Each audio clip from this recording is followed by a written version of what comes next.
బాబాసాహెబ్ అంబేద్కర్ గారు, ఆయన విశాల హృదయుడు. ఆఖరికి రాజ్యాంగ రచన చేయాలంటే ఇక్కడ ఉన్నోళ్ళు ఎవరు యోగ్యులు దొరకక రాజ్యాంగ కమిటీ వేశారు. రాజ్యాంగ కమిటీకి చైర్మన్గా బాబాసాహెబ్ను పెట్టారు. కానీ ఆ కమిటీ సభ్యులు ఎవరు వాళ్ళకు ఆరోగ్యం సహకరించలేదు. ఒక ఆయన చచ్చిపోయాడు, ఒక ఆయన ఫారిన్కి వెళ్ళిపోయాడు, ఒక ఆయన పట్టించుకోలేదు, మంచాన పడ్డాడు. ఎవరు పట్టించుకోకపోతే బాబాసాహెబ్ ఒక్కడే 2.5 సంవత్సరాలు దాదాపు కష్టపడి అద్భుత రాజ్యాంగాన్ని రాశాడు. ఆయన రాజ్యాంగం రాయడానికి ప్రపంచ దేశాల రాజ్యాంగాలన్నింటినీ కూడా పరిశోధన చేసి రాశాడు. మానవ ప్రాథమిక హక్కులు ఎలాగుండాలి, మన దేశానికి అవన్నీ అన్వయించేటట్టుగా వాటిని మలిచి రాశాడు. ఇదంతా చేయడానికైనా యుఎస్లో, యూకేలో డాక్టరేట్లు బోర్డు పొందాడు. మరి అవన్నీ క్రైస్తవ దేశాలు. యేసుక్రీస్తే జన్మించకపోతే కేంబ్రిడ్జ్ యూనివర్సిటీ ఎక్కడిది, ఆక్స్ఫర్డ్ ఎక్కడిది, ఇవన్నీ ఉండేవి కాదు. యేసు ప్రభు జన్మించకపోతే క్రైస్తవ దేశాలు ఉండవు, ఆ యూనివర్సిటీస్ ఉండవు. అందరం హిమాలయాల్లో యోగుల దగ్గర కూర్చొని ముక్కు మూసుకొని యోగా చేసుకుంటూ కూర్చోవాలి. గనక ఇవాళ దళితులకు, స్త్రీలకు సమాన హక్కులు ఉన్నాయంటే దానికి కారణం ఆయా నాయకులు అని అనుకుంటున్నాం. ఆ నాయకులకు స్ఫూర్తిగా ఒక గైడెన్స్గా, మార్గదర్శకుడుగా ఉన్నటువంటి చారిత్రక మహాసూర్యుడు నజరేయుడైన యేసునాథుడు. దేవునికి స్తోత్రం కలుగునుగాక. Hallelujah. We are happy that Jesus is born. ఆయన పుట్టాడు గనుక మనం అందరం ఈ స్థితిలో ఉన్నాం. దేవునికి స్తోత్రం కలుగునుగాక.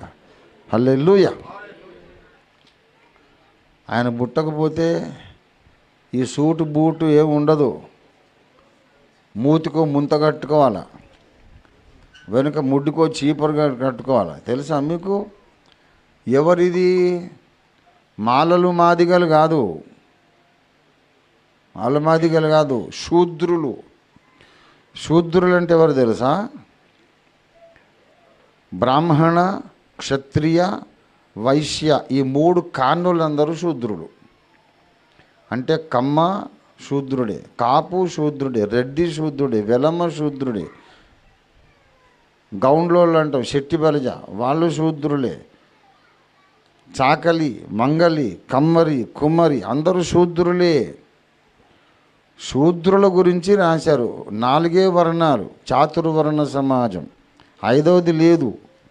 పనికిమాలినోళ్ళు మొన్న ఒక 300-400 ఏళ్లకు ముందు పుట్టించారు ఇది. మీరు ఎవరైనా మాల, నేను మాదిగా అనుకున్న వాళ్ళకి చెప్తున్నా, ఒక 500 ఏళ్ళ కిందకు పోతే మీ తాత మాదిగ కాదు, మీ తాత మాల కాదు.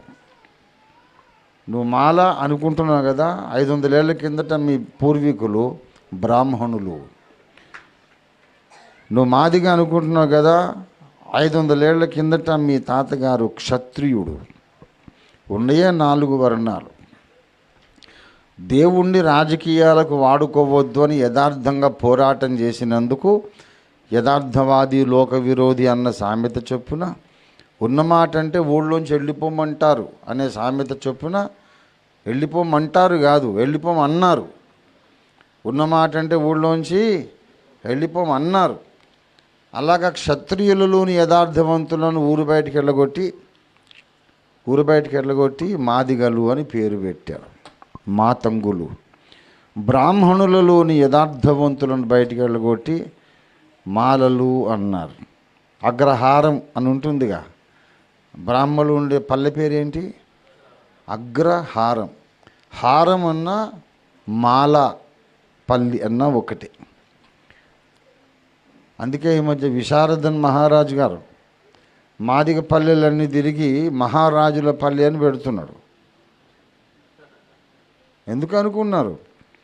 రాఘవేంద్ర స్వామి రామాలయాల్లో అర్చకత్వం చేయడానికి మాలలను నియమించి మాలదాసరులను చేశాడు. మాదిగ దాసరులు లేరు. ఎందుకంటే మాలలంటే మొదటి నుంచి వాళ్ళు చేసిందే అర్చకత్వం, మాదిగలంటే వాళ్ళు చేసిందే రాజ్య పరిపాలన. ఇది అసలు ముచ్చట. 500-600 ఇయర్స్ బ్యాక్ ఇది లేదు. ఉన్నవి 4 కులాలే. అవి బ్రాహ్మణ, క్షత్రియ, వైశ్య, శూద్ర.